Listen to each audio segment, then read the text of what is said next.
Sugar Ray and Someday, Star 102.5 at 7:04. 71 is just the tip of the iceberg. We're going to be throwing another 25 on top of that, at least before the weekend's over, Jen.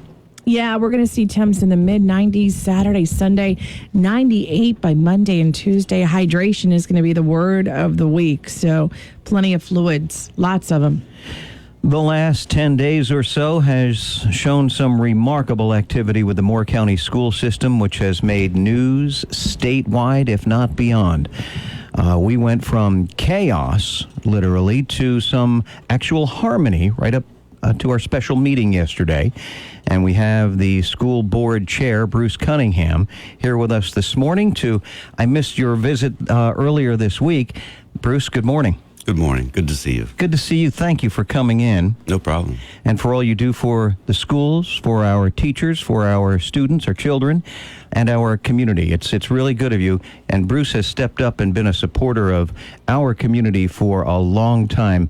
And I wanted to ask you before you go, when are we getting the Tour de Moore back? Oh, I miss it. I miss it. Yeah. Do you have any play in that anymore? Hopefully it'll come back in a smaller format that's not as difficult to manage. Yeah. All right. Well, with the school board and all that has happened, and Jenny and I have been up at the meetings and followed this as people do in the media. In a nutshell, in broad strokes, what has happened to this point? Yesterday was a big day. I think yesterday was a turning point in that we started putting the pieces back together yesterday. Two very important things happened yesterday. First, the board made an appointment that allowed us to have a quorum in the event that the number of members on the board ever dropped below a majority. Our attorneys strongly encouraged us to act quickly because Becky Carlson's resignation is effective the day after tomorrow. Okay. At that point, there would be 4 members of the Moore County Board of Education, which is not a majority of 8. And you have a very good attorney who was very well spoken yesterday and explained that to everyone. He said, while I look at how this is in the bylaws and I think we'll be okay, so that there can be no challenge, let's just make it 5 and we'll all be above water, at least in that regard. Correct. And so you did that. Fantastic. Congratulations. And you picked a real home run. I think so. Yeah. I think the second good thing that happened is an outstanding person has joined Moore County Board of Education with a proven and long record of public service. She's a member of the Board of Trustees of the Community College. Pam Thompson. Pam Thompson. And one of our goals for the year is to work closely with Sandhills Community College. She was the ideal pick. And why is that, Bruce? Why do you want to work closely with the college? We are embarking on what's been called the dual enrollment program as a transition to the second step of the concept high school that we've been talking about. The number of high school students that will be enrolled at Sandhills Community College next year has tripled from last year. That's great. Isn't that great? You know, Dr. Dempsey does such an amazing job working closely with the schools, and it allows these students this opportunity. I mean, it's one of the things that draws, I think, people to our area is that opportunity. There's not a better community college in the state or the country. I would have to agree with that. Now that we move forward, you guys set some dates for, you said you want to move quickly on new board members, but not in haste. You want to make sure you make the right decision. That's right. So what's our deadline for applications, and then when do decisions start being made? Well, that was an interesting process. That was an interesting part of the meeting yesterday also. We decided that we would let the public see what goes on behind the scenes.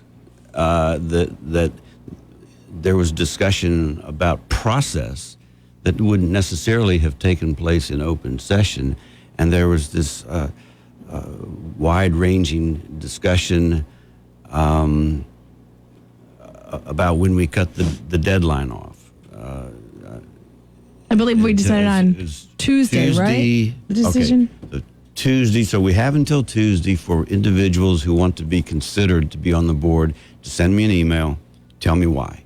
Okay. Because we have to stop it somewhere. We're up close to 50 now. which is a great problem. We've got a lot of qualified, wonderful people wanting to be considered for this. From all walks of life, from a college student to a plumber to a PhD from Princeton to the associate director of academic affairs, UNC Pembroke. And an academic monster with a doctorate is not necessary. As they said yesterday at the meeting, Bruce was very candid in saying, you know what? You got a couple kids? You're qualified.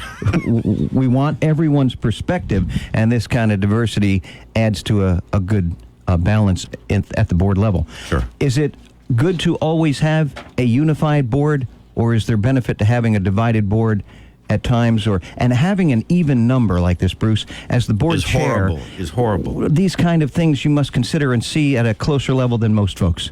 I hope Jamie Bowles can address that problem at the appropriate time. No board should have an even number of people. When I was elected chair the first time, I made a vow to myself that I would never vote to make a tie. I would only vote to break a tie. What we have now is a situation where a chairman votes, and if the vote is 4-4, there's no way to get out of it with grace. Is there an order of voting? You have to vote first?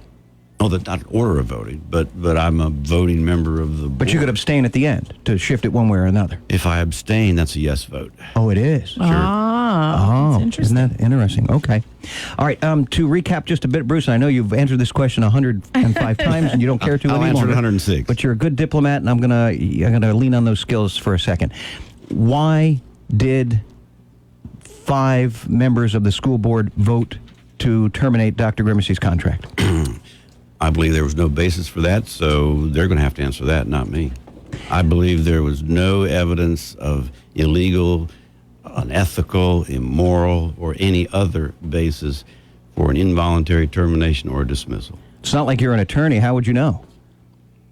Common sense. And you are an attorney. Dr. Grimacy is a good and honorable man, and nobody's going to be able to persuade me he's not.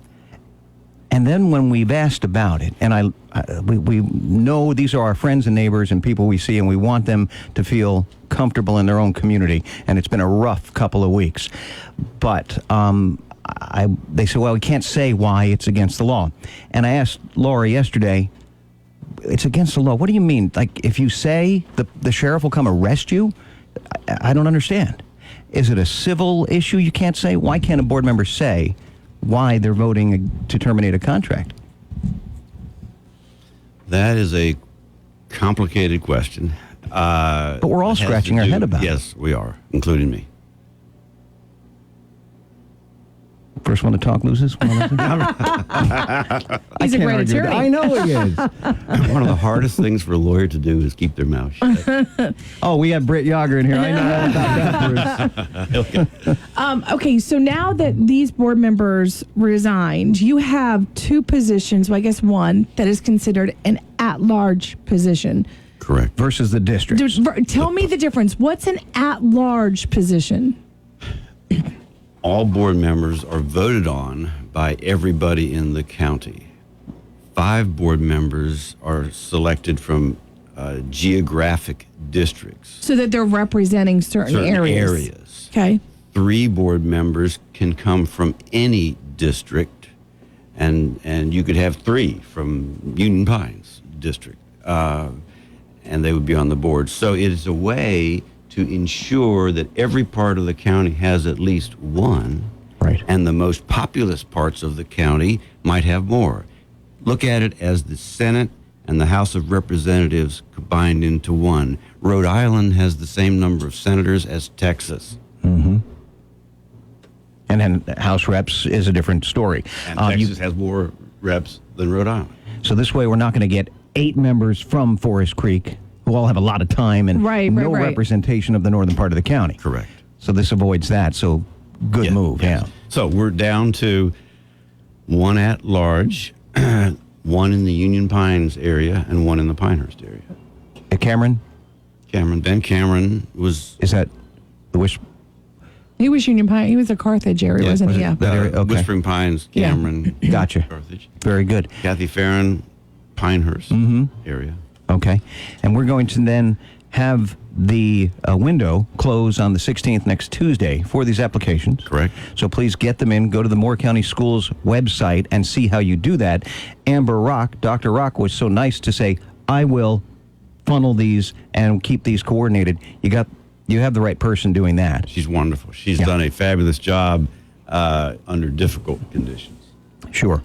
Challenging. And then beyond that, you're going to meet again to get it down, chop it down to a few, and then meet on the 13th of July. This, again, is something the public has to understand. What they got yesterday was a tour of the sausage factory of government as we try to work through how do we get to where we want to go.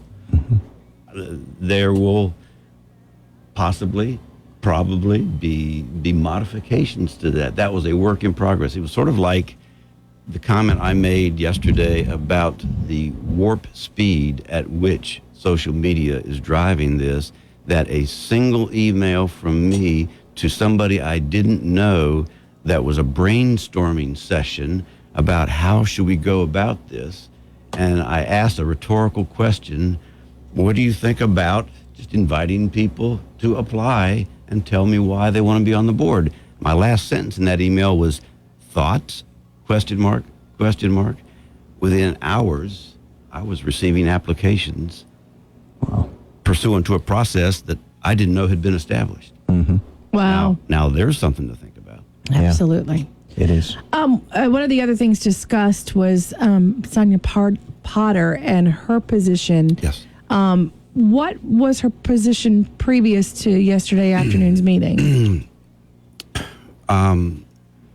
Kathy McCrae was a secretary to the board. Sonia Potter was the secretary to the superintendent. Kathy McCrae has been a wonderful employee for 40 years at least, and was working part-time. Okay. And rather than maintaining, so we knew she was going to retire. Right. So we wanted to bring somebody on to take her place. And so she was transitioning off anyway. The action was to combine those two positions into one person. Okay. So Kathy McCrae was the Secretary assistant to the board. Sonia was to the Superintendent Grimacy. And so now she's going to Sonia will assume take on, the responsibilities that Kathy was doing. You know, Rich, one of the things that we talked about with Bruce and Ed and Charles last week was this has been a fantastic civics lesson, not only for our students, but for the parents in this county. You and I are privileged to know a lot of the board members just by what we do and other things that we do in the community. But a lot of the parents up until this point had no idea who Bruce Cunningham was. They didn't vote in the local election. I think you're going to see a tremendous turnout in the next local election. I think Wonderful. People now know how important it is. And you've said it. If you said it once, you've said it a million times. The local elections affect you more than who the president is. So you're going to see a huge turnout for a presidential vote, but oftentimes not for county commissioner or for the Board of Education. So I think this has been fantastic to educate our community. And I blame my so. high school. I wish that, and I went to high school in New York, I wish that they had some sort of class they made me take to say, this is how it works. Your town or hamlet, you have a mayor and a council or commissioners. Here's how many. Here's how often they're elected.